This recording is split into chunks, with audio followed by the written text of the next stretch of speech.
On a vu à quoi correspond ce projet de la basse vallée, on a vu dans quelle histoire il se situe. On va peut-être le mettre dans un contexte plus large de l'élévation du niveau de la mer, et puis de voir comment d'autres territoires aussi se tentent des expérimentations d'une autre nature pour s'adapter aux nouvelles conditions climatiques. On va voir ça avec Stéphane Costa, qui est le coprésident du GIEC normand, et avec Patrick Bazin, qui est le directeur de la gestion patrimoniale du Conservatoire du Littoral, ici, si vous voulez bien.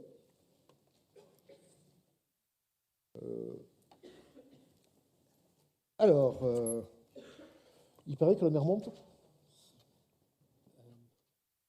Là, oui, j'avais un petit PowerPoint, mais c'est le classicisme universitaire, peut-être que c'est pas utile. J'ai cru comprendre qu'il fallait qu'on fasse vite. Moi, je voulais insister sur...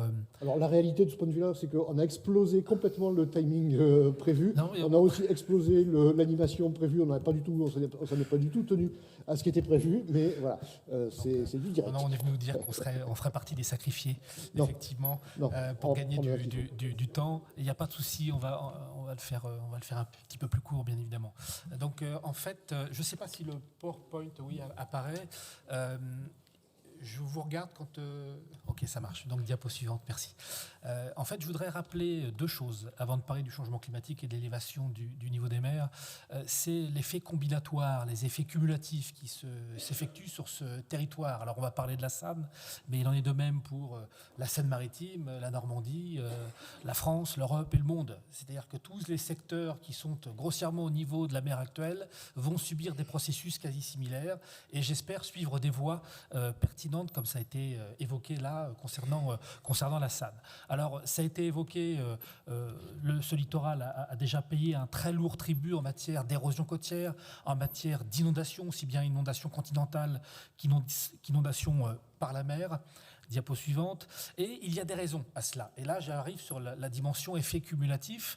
Vous allez voir, je vais enfoncer quelques portes ouvertes, mais la sensibilité de ce territoire aux aléas hydrologiques réside déjà dans des phénomènes météo marins. C'est-à-dire qu'on a une côte ouverte au flux d'ouest atmosphérique perturbé, c'est-à-dire qu'on prend les séries de tempêtes qui nous arrivent de l'Atlantique du Nord, et puis on a une mer, la Manche, une mer peu profonde, mais aussi en forme d'entonnoir vers le Pas-de-Calais, qui est favorable au développement des surcotes. C'est la raison pour laquelle on a des surcotes particulièrement importantes en Manche. Diapo suivante. Et puis il y a des raisons géomorphologiques, notamment pour la Seine-Maritime. On a finalement une côte assez inhospitalière, puisque des falaises avec simplement des vallées qui sont en fait les seuls liens entre la mer et l'intérieur des terres. Et c'est la raison pour laquelle on a une implantation préférentielle dans ces espaces bas, mais inondables.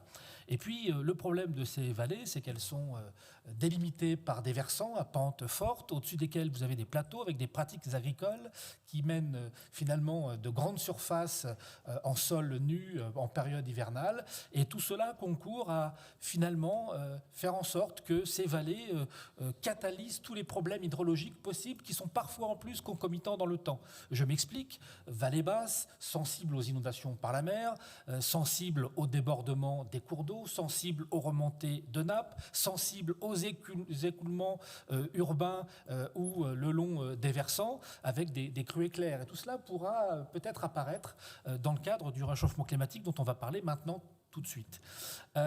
Autre phénomène aussi qui rajoute une couche dans la difficulté, ce sont des ouvrages qui ont été mis en place sur tous les débouchés de vallée, des ouvrages soi-disant salvateurs, et aujourd'hui ils jouent contre.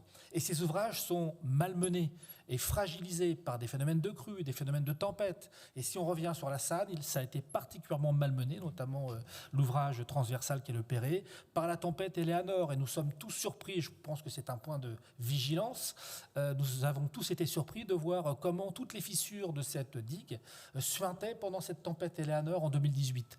Je ne suis pas sûr que ça résiste par ailleurs. C'est un petit clin d'œil que je fais à François Deshaies qui suit ça de très très près. Voilà, aujourd'hui on a peut-être un ouvrage qui est poreux, qui pourrait subir une brèche et là générer des inondations marines qui pourraient être dramatiques. Diapo suivante. Et enfin, dernier phénomène, c'est l'épuisement d'un stock de sédiments qui est hérité de la dernière transgression marine. Mais pour faire plus court, on a un épuisement de ces sédiments, de ces galets, il y en a de moins en moins. Et ça ne va pas s'arranger, malheureusement. Et là, ça se répercute sur le territoire de la Sanne. Au centre même de la Sanne, vous pouvez constater que le cordon est particulièrement amoindri et son évolution va aller dans ce sens, dans le temps long, puisque de plus en plus, les houles vont toucher l'ouvrage et évacuer le cordon de galet, qui est normalement un tampon protecteur contre l'assaut des houles. Donc tout cela se combine pour aboutir finalement à un territoire qui va être particulièrement vulnérable, qui l'est déjà et qui va l'être dans le cadre d'un changement climatique et d'une élévation du niveau des mers. On y est. Quelles conséquences de ce réchauffement climatique actuel ?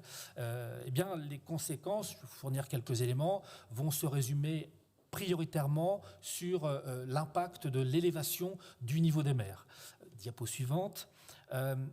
On le sait tous maintenant, et ça a été encore rappelé en début de semaine, la dernière synthèse du GIEC international, qui fait la synthèse de ce qui a été dit ces dernières années et qui annonce une fois de plus une augmentation des températures atmosphériques considérable, indiquant même que le fameux degré 5 qu'il ne faudrait pas dépasser avant l'emballement d'un certain nombre de phénomènes, on risque de l'avoir dès 2030. Diapo suivante. Ça va générer, ça génère déjà une élévation du niveau des mers qui est de l'ordre de 20 cm depuis 100 ans, mais malheureusement avec une accélération de cette élévation du niveau des mers qui commence à poindre aux alentours de 4 mm par an, ce qui est quand même considérable et semble-t-il ça s'accentue. Diapo suivante. Alors la question centrale c'est quel niveau marin pour demain. Alors vous voyez à l'écran 3 graphiques. Celui de gauche, eh bien, ce sont les prédictions du GIEC en 2007 qui indiquaient que le niveau de la mer pourrait atteindre 40 cm en 2100.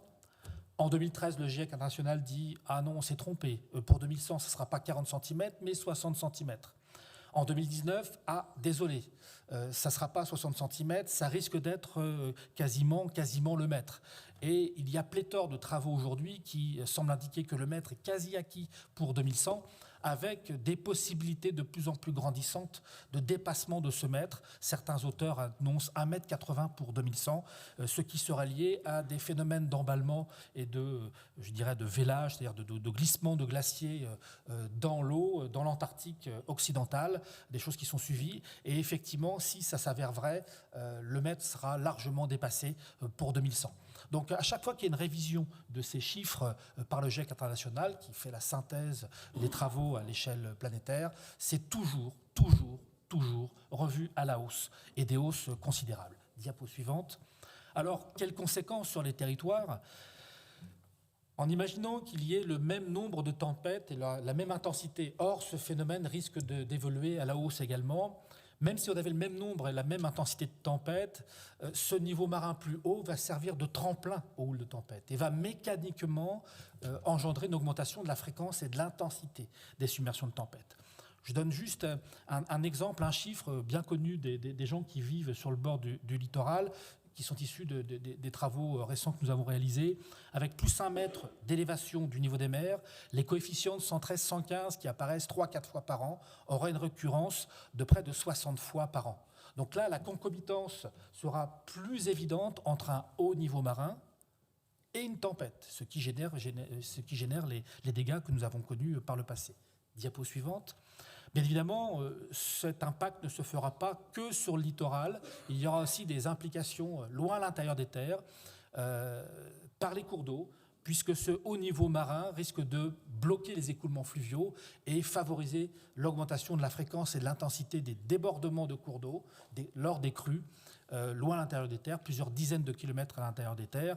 Et on évoquait tout à l'heure cette nécessité de travailler entre collectivités et pas que sur le littoral. On va en reparler. Là, ça prend tout son sens. Diapo suivante.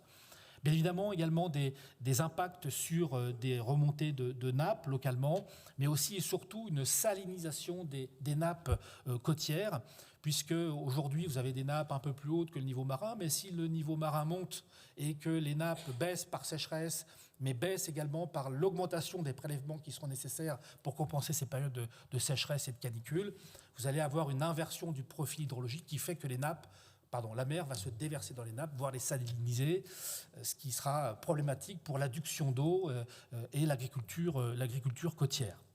Diapo suivante. Bien évidemment, des contraintes beaucoup plus fortes sur les ouvrages existants qui ont été dimensionnés au regard d'un niveau marin et de houle connu. Là, on va avoir des phénomènes bien plus forts, donc des ruines prématurées, donc des investissements nécessaires pour réparer beaucoup plus importants, voire des ruptures qui généreraient des franchissements par la mer, des inondations qui pourraient être dramatiques parce que extrêmement rapides. Alors, face à ces changements globaux, que fait-on ? Que fait-on ? Il ne nous reste que quelques décennies pour agir pour les littoraux. Que fait-on ? Il y a classiquement 3 grandes questions qui se posent dans la gestion de ces risques naturels. Première question, doit-on surdimensionner nos ouvrages par anticipation ? Gardons à l'esprit que lutter contre la nature, c'est peut-être illusoire, ça coûte extrêmement cher et ça va à l'encontre de ce que l'on recherche. Ça exacerbe parfois même les phénomènes à long terme. Deuxième question, doit-on accepter les dommages éventuels ? Là, on se pose dans une gestion post-crise, on va uniquement rajouter des rustines là où ça a sauté. Attendre plutôt qu'anticiper, c'est extrêmement onéreux. Et de toute façon, à terme, on sera obligé de mettre en place une recomposition territoriale, une relocalisation, mais cette fois-ci, elle sera forcée, subie et dans l'urgence. Troisième question, doit-on mettre en place un recul stratégique, une relocalisation, une recomposition territoriale ? Ce sont tous les termes qui sont évoqués en la matière. C'est difficile techniquement, c'est difficile juridiquement, c'est difficile socialement, financièrement et donc politiquement. On a commencé à l'évoquer ce matin. Gardons également là à l'esprit que l'augmentation des aléas va baisser la valeur des biens et donc d'un point de vue assurantiel, ça va poser de gros problèmes. On connaît déjà des collectivités qui ne sont plus assurées. Donc, en cas de problème, c'est une perte sèche et globale. Et puis, les dommages deviendront de moins en moins supportables. Diapo suivante. Donc, merci. La conclusion, j'espère que je suis dans le timing. Vous l'aurez compris, ça a déjà été moult fois évoqué depuis le début. Les maîtres mots sont solidarité territoriale entre les communes littorales, bien évidemment, mais aussi avec l'intérieur des terres et loin l'intérieur des terres. Et c'est pas facile parce qu'on l'a vu, on met ensemble des élus qui n'ont pas forcément les mêmes priorités. Et donc il faut amener à une forme d'acceptation globale et c'est jamais simple. Et puis une anticipation, on l'a évoqué, pour finalement concilier la résilience des territoires, mais aussi leur attractivité, et si possible avant que les dégâts ne nous imposent des décisions dans l'urgence. L'urgence est très mauvaise conseillère et généralement très coûteuse. Alors à ce titre, et je tiens à insister là-dessus, c'est la pertinence de la trajectoire, de la voie qui a été choisie par les élus de Quiberville et de Sainte-Marguerite. Ça a été un processus long, difficile. On commence à en voir le bout, même si tout n'est pas soldé, bien évidemment. On pourra éventuellement parler du financement des collectivités qui sont parties les premières avant la loi climat-résilience qui, aujourd'hui, ça a été évoqué tout à l'heure dans le cadre du nouveau comité qui est mis en place, imagine des fonds pour aider les collectivités qui sont inscrites dans la loi climat-résilience, mais quid de celles qui n'y sont pas encore? C'est une question qui a été posée la semaine dernière. Je regarde Agnès Vince du Conservatoire du Littoral. C'est une question qui a été posée la semaine dernière à la ministre. Madame la ministre. Donc, effectivement, c'est la trajectoire la plus pertinente qui puisse être prise face aux aléas qui sont en cours et qui vont nous rattraper, c'est une certitude. Et puis, une petite phrase pour finir, parce qu'on commence à l'entendre. Quand même, la recomposition territoriale, c'est coûteux. Non, ce n'est pas une dette, c'est un investissement d'avenir. Et si on s'en préoccupe aujourd'hui, eh ben, ça nous coûtera beaucoup moins cher. Je vous remercie de votre attention. Merci Stéphane. Cette dernière phrase sera le lancement de la séquence de tout à l'heure où on parlera de financement. Patrick Bazin, dans ce contexte que vient de dessiner Stéphane Costa, comment est-ce que des territoires tentent de s'adapter, de trouver les solutions pour les décennies qui viennent ? Merci, bonjour à tous. Alors le Conservatoire du Littoral, effectivement, essaye de prospecter dans la troisième voie qu'a évoquée Stéphane, c'est-à-dire comment recomposer les territoires pour travailler avec la nature plutôt que contre la nature. Nous, on appelle ça la gestion souple de la frange côtière, de la bande côtière, et on essaye de lui donner corps à travers un certain nombre d'expérimentations depuis quelques années. Alors, je voulais commencer par vous présenter juste 2 images sur la réalité de certains territoires. Donc on a bien vu toutes les évolutions qui se sont succédées sur le territoire de la Sanne. Ici, vous voyez la pointe de l'Aiguillon, c'est une partie du marais Poitevin en 1850. Si on poursuit, on voit apparaître le trait de côte actuel. Donc vous voyez que le trait de côte actuel, au milieu, vous voyez la flèche de la pointe d'Arcée, elle s'appelle comme ça, qui a progressé, il y a eu du sable qui est arrivé. Vous avez des grandes parties de mer qui ont été regagnées par les hommes. Et le territoire d'aujourd'hui, donc, on le voit maintenant, c'est un territoire où il y a des champs, des cultures. Et puis, vous voyez l'ancienne pointe d'Arcée. J'ai pas de sur la flèche que vous voyez, lorsque vous voyez le trait de côte de 1850 qui est en bleu, vous voyez que sur ce qui s'est accumulé comme sable, on a construit des maisons, des bungalows, et donc tout ça c'est très fragile. Et deuxième exemple, le bas de l'île d'Oléron. Ici, vous avez la situation actuelle. Si le trait de côte se situe ici, ensuite on va voir le territoire tel qu'il était en 1825. Donc en 1825, il y avait 1,3 km de moins de côte qu'aujourd'hui. C'est-à-dire qu'en fait, on a gagné 1,3 km de côte depuis 200 ans. Sachant qu'aujourd'hui, tout ça s'érode. Donc on dit aujourd'hui, ça s'érode, c'est une catastrophe, c'est le changement climatique. Pas du tout. C'est la mer qui a des phénomènes cycliques, sédimentaires, qui des fois apportent du sable, des fois l'enlèvent. Et si on reprend un siècle plus tôt encore, donc là, voilà, ça c'est 1825, et ensuite vous voyez le territoire en 1700, donc suivante, encore suivante. Voilà, ça c'est la première carte un peu précise qui a été faite sous Louis XIV, donc par Claude Masse, 1706. Et là, vous voyez que le territoire était celui que nous connaissons aujourd'hui à peu de choses près. Donc en fait, ce sont aussi des phénomènes cycliques, ce qui veut dire qu'il y a des forces considérables des sédiments, des courants qui modèlent le littoral. Et donc, cette réalité-là, elle est physique et elle est aussi proche dans l'histoire. C'est-à-dire qu'elle est quand même palpable à l'échelle de l'activité humaine. Et donc, on a eu beaucoup l'impression, avec les aménagements multiples qui ont été réalisés, que le trait de côte était fixe. Et en fait, notre conviction, c'est que le trait de côte, il n'est pas fixe et qu'il ne faut pas le penser comme fixe, il faut le penser comme dynamique. Et c'est ça la gestion souple, c'est de se dire que cette force de la nature, il faut l'utiliser plutôt que de vouloir lutter contre. Ça nous coûtera moins cher, mais ça sera aussi certainement meilleur au plan écologique, au plan paysager, et on espère aussi en termes de gestion des risques, même si ce n'est pas notre compétence, mais on peut se dire que, comme le disait Jean-François Bloch tout à l'heure, quand on investit dans une voie, on ne peut plus en sortir, et surtout si on y a investi de l'argent pour bloquer les phénomènes. Donc on doit continuer ensuite à défendre ce qu'on a construit, et donc on n'a plus le choix. Or, la gestion souple, en relocalisant les enjeux, en évitant que de nouveaux enjeux viennent, doit préserver davantage de choix pour l'avenir. Donc anticiper aujourd'hui, c'est quand même se préserver des choix pour l'avenir, et ça rejoint le discours de Stéphane tout à l'heure. Donc évidemment, vous allez me dire, plus il y a d'enjeux, plus c'est difficile.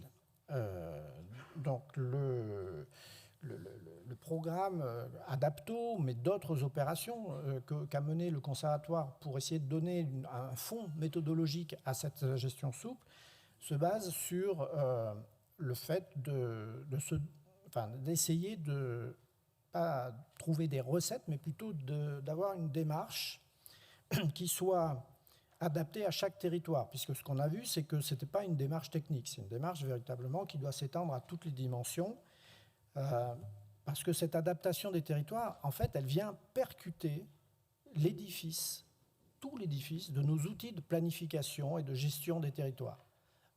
Un PLU, un SCOT, même la stratégie d'action du Conservatoire du littoral. On identifie des territoires, des périmètres dans lesquels on va essayer d'acquérir. Et puis si ça se trouve, ce n'est pas les bons, parce que demain, ça sera peut-être derrière ou ailleurs. Donc il faut arriver à repenser nos systèmes de planification territoriale dans un mode dynamique. C'est extrêmement difficile et il faut le faire sur tous les plans en même temps. Donc tout ça, ça demande du temps, ça demande des démarches spécifiques parce que chaque territoire est unique et ça demande, on l'a bien vu, il faut être proche de tous les acteurs, donc il faut des moyens humains, des moyens d'animation. Il faut être là parce que parfois on nous dit « vous ne parlez pas aux gens ». Ben oui, mais on n'a juste pas le temps, en fait. Donc, il faut être plus nombreux pour que plus de gens soient présents sur le territoire pour animer la démarche et soient un peu dédiés à ça. Donc, pour terminer, dans ce projet Adapto, que je n'ai évidemment pas le temps de décrire, mais je voudrais juste dire qu'on essaye quand même de proposer un certain nombre d'outils pour avancer, pour aider les territoires à faire naître des projets, des scénarios. On a beaucoup travaillé avec le paysage, ça a été un peu évoqué. Le fait de la représentation paysagère est quelque chose qui réunit tout le monde, d'où qu'ils viennent, et c'est extrêmement puissant comme outil de médiation. On a aussi essayé de développer des outils en matière de prise en compte de la biodiversité, de son caractère dynamique, pour pallier les difficultés liées à la préservation, enfin aux politiques de préservation de la nature qui sont également statiques, fixistes, et il faut pouvoir avoir des outils pour comparer des résultats en termes de services écosystémiques, de qualité de biodiversité dans différents scénarios. Et puis également des outils pour le dialogue territorial, puisque c'est finalement là que tout se joue et où tout le monde doit avoir sa place et ses prérogatives, c'est-à-dire que quand on est un établissement public, on n'est pas le décideur sur le territoire, donc il faut qu'on arrive avec des propositions d'animation qui puissent être reprises. Nous avons fini le projet Adapto 2 à Saint-Malo en novembre dernier, et nous espérons pouvoir engager un projet qu'on va appeler Adapto 2, et qui pourrait démarrer en 2024. Et j'espère que des projets pourront naître en Seine-Maritime grâce au syndicat mixte, peut-être dans ce cadre-là. En tout cas, j'espère qu'on pourra en discuter. Je vous remercie. Merci beaucoup. Merci à vous deux. On aura un temps d'échange et de questions-réponses avec l'ensemble des intervenants.